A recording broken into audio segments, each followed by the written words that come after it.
Psalm 147 verse 3, घाव, जख्म, जब तक जिंदगी है तब तक संघर्ष है, जब तक जीवन है तब तक चुनौती है, जब तक जीवन है तब तक घाव है। आज कई लोग घाव से पीड़ित हैं। कई वजह है,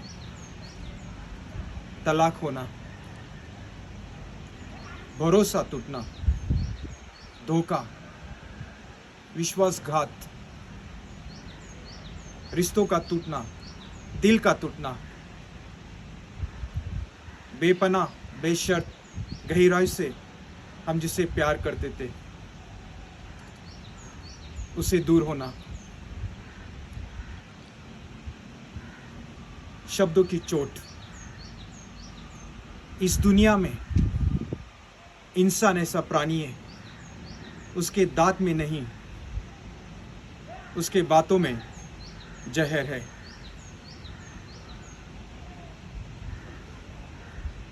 छोटे मन से कोई आदमी बड़ा नहीं हो सकता, और टूटे दिल से और टूटे मन से कोई खड़ा नहीं हो सकता। अगर आपको जीवन में सुकून चाहिए तो लोगों की बात अपने दिल पे लगाना छोड़ दो।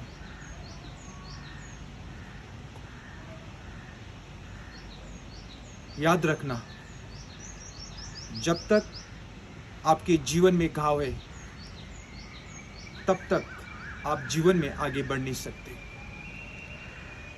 आपका जीवन कीमती है। यीशु ने आपके लिए बलिदान दिया है, वो सूली पे चढ़ गया है। आपका जीवन कीमती है। इस घाव की वजह से आपके जीवन में क्रोध पैदा होता है। इस घाव की वजह से आपके जीवन में कटुता पैदा होती है। इस घाव की वजह से आपके जीवन में अशांति पैदा होती है। इस घाव के वजह से आपके जीवन में डर, भय पैदा होता है, बदले की भावना पैदा होती है।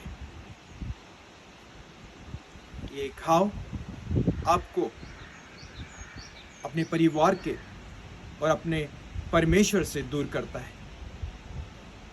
आप प्रार्थना करना, बाइबल पढ़ना, परमेश्वर की स्तुति और आराधना करना छोड़ते हैं।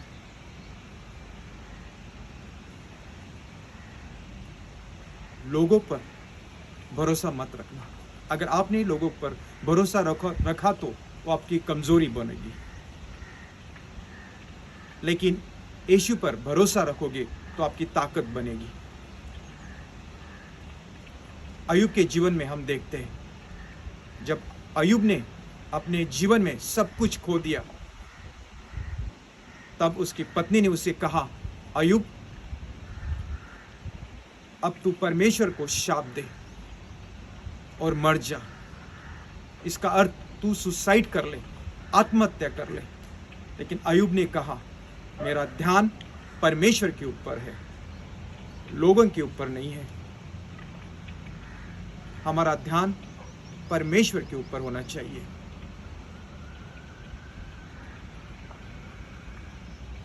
कोई दवा, कोई डॉक्टर ये घाव ठीक नहीं कर सकता। कोई नशा ये घाव ठीक नहीं कर सकता है। दुनिया इस घाव को ठीक नहीं कर सकती, लेकिन यीशु इस घाव को ठीक कर सकता है। उसने कहा, मेरे पास आओ। वो आपको शांति देना चाहता है। वो आपको समझता है, आपसे प्यार करता है। याद रखना, आपका जीवन कीमती है।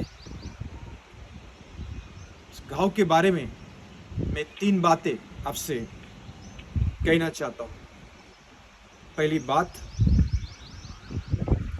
इस घाव से खून बहने दो।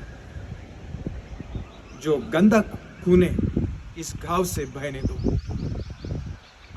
आपके जीवन में जो गुस्सा है, जो क्रोध है, कटुता है, बदले की भावना है, अपनी जिंदगी से निकालो, बहने दो। दूसरी बात, इस घाव को खुला रखो। कभी कभी अच्छा रहता है घाव को खुला रखना। ये घाव आपकी गवाही है। हम देखते हैं जब यीशु जी उठा, अपने चेलों के साथ था, उसने अपने घाव अपने चेले को दिखाए। उनमें से थोमा जो चेला था, वो घाव देख के यीशु पर भरोसा रखा, यकीन किया। तीसरी बात, इस घाव को ढक दो परमेश्वर के वचन से। जो वचन कहता है लोगों को माफ कर दो। परमेश्वर कहता है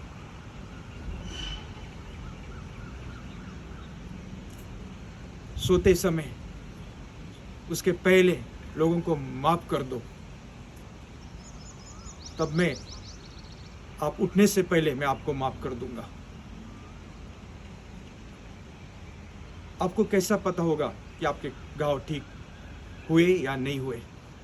जब वो इंसान आपके सामने आता है, जब उस इंसान का आप नाम सुनते हो तो आप क्रोधित नहीं होते, गुस्सा नहीं आता, बदले की भावना आपके जीवन में नहीं आती, तब समझ लेना आपने उस इंसान को माफ किया है। Be encourage, God bless you.